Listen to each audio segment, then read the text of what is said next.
Selamat datang di Gen Adi Live. Di video kali ini, saya ingin menjelaskan bagaimana mekanisme mikoriza ya dalam menyerap unsur P, unsur fosfor seperti itu. Nah, kita sering mendengar istilah mikoriza di sini. Apa itu mikoriza seperti itu ya? Nah, jadi mikoriza di sini adalah suatu bentuk asosiasi dari jamur mikoriza itu sendiri terhadap tanaman seperti itu. Ya, jadi para petani sering menggunakan jamur mikoriza karena jamur mikoriza ini termasuk kategori PGPF atau Plant Growth Promoting Fungi seperti itu ya. Jadi pertumbuhan tanaman ini akan berpengaruh seiring dengan pemberian mikoriza seperti itu. Nah, penelitian telah banyak dilakukan bahwa mikoriza ini sangat berpengaruh terhadap pertumbuhan tanaman. Seperti itu ya Mas Mbak. Jadi meningkatkan serapan hara tanaman, kemudian secara tidak langsung dapat mengontrol patogen, kemudian membantu jangkauan serapan air dan unsur hara tanaman menjadi lebih luas. Nah, mikoriza ini yang paling diunggulkan adalah ini, meningkatkan serapan hara, jadi serapan unsur P seperti itu. Nah, kita akan bahas bagaimana cara mekanisme mikoriza dalam membantu tanaman dalam menyerap P, unsur P tadi seperti itu ya. Di prinsipnya sama. Mikoriza ini jamur dia ini prinsipnya mikoriza harus sampai pada akar dan menempel seperti itu ya Mas Mbak. Jadi mikoriza ini, jamur mikoriza dia membentuk apresorium, kemudian dia masuk ke dalam jaringan tanaman dan dia membentuk haustorium ya. Di sini membentuk vesikel, membentuk arbuskular seperti itu. Nah, jadi prinsipnya dalam menembus suatu jaringan tanaman itu sama seperti patogen yang lain, tetapi mikoriza ini dia tidak menyebabkan penyakit pada tanaman, malah membantu tanaman dalam meningkatkan unsur serapan hara. Nah, makanya kenapa kita sebagai petani, sebagai peneliti menggunakan mikoriza seperti itu. Jadi untuk mekanisme masuk ke dalam tanamannya tetap sama ya, bisa melalui stomata, lentisel seperti itu, atau menembus langsung pada jaringan akar tanaman. Nah, bisa dilihat di sini ilustrasinya. Jadi ini misalnya akar di sini ya. Nah, ini adalah akar tanaman. Nah, yang putih-putih ini adalah miselium dari mikoriza. Jadi jamur mikoriza ini dia memiliki miselium yang sangat panjang ya. Dia terus tumbuh sehingga dia bisa berada pada suatu area yang tidak bisa dijangkau oleh akar. Jadi prinsipnya seperti itu, mekanismenya seperti itu. Jadi misalnya akar hanya sampai sini, tetapi dengan adanya mikoriza, dengan bantuan miselium dari mikoriza, maka daerah di daerah sini yang dia tidak bisa dijangkau oleh akar, maka akan dibantu oleh miselium mikoriza ini dalam menyerap unsur hara seperti itu. Jadi misalnya di sini ada unsur hara, maka karena akarnya tidak bisa sampai ke sini, maka dibantu oleh mikoriza seperti itu. Kita bisa lihat di sini ilustrasinya. Jadi skema penyerapan P fosfor ini oleh akar bermikoriza. Jadi yang diunggulkan dari mikoriza ini adalah P. Kenapa P? Nanti kita bahas. Jadi adalah skemanya seperti ini. Jadi ini adalah akar, Mas Mbak. Akar, kemudian di sini ini adalah miselium dari mikoriza.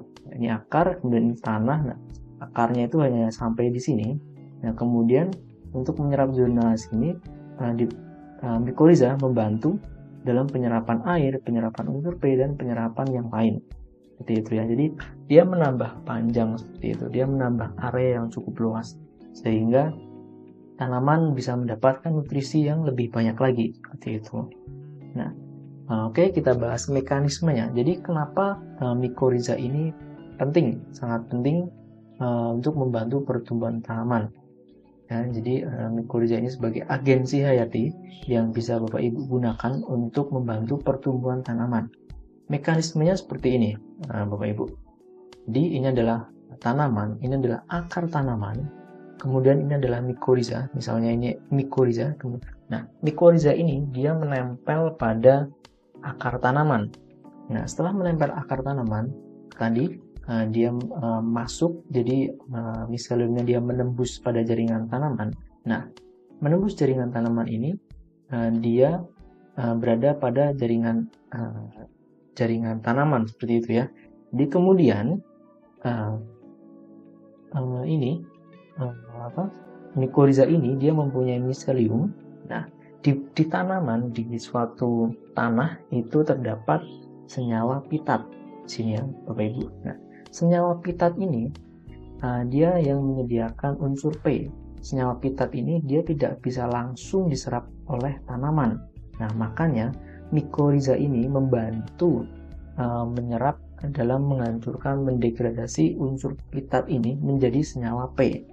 Ya, karena yang dibutuhkan tanaman kan adalah NPK seperti itu ya, Bapak Ibu ya, NPK. Nah, di tanah unsur P ini dia dalam senyawa pitat seperti itu, senyawa yang lebih besar senyawa ya. Kemudian Mycorrhiza ini dia memiliki enzim yang bernama fosfatase. Enzim fosfatase ini berguna untuk mendegradasi senyawa pitat. Jadi senyawa pitat kemudian bisa diambil fosfornya, P-nya seperti itu. Jadi menyediakan ketersediaan P dalam tanah. Nah, setelah P diserap, kemudian dia masuk dalam jamur, kemudian disalurkan ke dalam tanaman. Nah, makanya tanaman dia bisa untuk mendapatkan P karena dari bantuan Mycorrhiza ini seperti itu. Nah, ini adalah mekanismenya.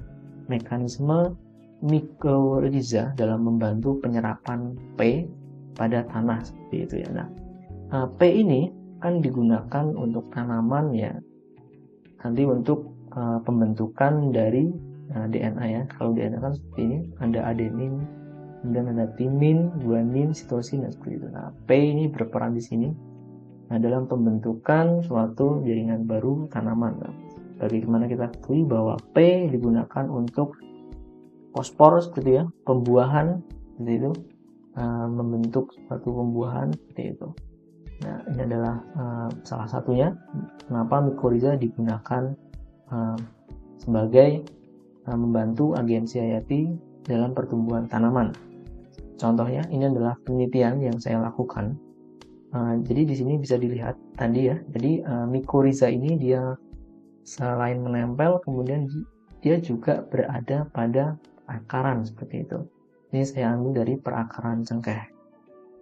Nah, bisa dilihat di sini Bapak Ibu, ini adalah salah satu contoh bahwa Mycelium mycorrhiza ini dia bisa berada pada jaringan tanaman.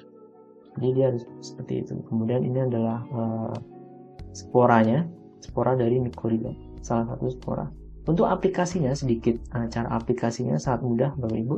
Biasanya Mycorrhiza ini dia disediakan di toko-toko pertanian itu dalam bentuk zeolit seperti itu ya. Jadi zeolit ini tinggal ditaburkan saja di daerah akaran. Jadi kita daerah sini kita gali dulu, kemudian kita berikan Mycorrhiza seperti itu, zeolit yang sudah ada Mycorrhizanya seperti itu. Sudah simpel seperti itu, kita tunggu, tinggal kita siram seperti itu. Nah, ini adalah salah satu skemanya tadi. Jadi Mycorrhiza ini dia menempel pada akar tanaman, kemudian dia menyebar sampai ke sini, dia membantu penyerapan pada daerah yang lebih jauh atau penyerapan dalam mendegradasi tadi unsur pitat tadi, senyawa pitat, kemudian disalurkan pada jaringan tanaman. Nah, seperti itu ya. Nah, kemudian untuk dalam hal melindungi patogen, jadi akar dari tanaman ini dia dilindungi oleh kumpulan dari spora dan Mycelium mycorrhiza seperti itu. Dan jadi patogen di sini dia tidak mempunyai peluang untuk merusak kalau tidak untuk menembus pada jaringan akar. Jadi ini adalah salah satu contoh bagaimana cara melindungi dari akar dari patogen, kemudian bagaimana cara mekanisme penyerapan unsur P. Nah, baik seperti itu Bapak Ibu, demikianlah penjelasan mengenai mekanisme Mycorrhiza dalam membantu tanaman menyerap unsur P. Semoga bermanfaat. Sekian dan terima kasih.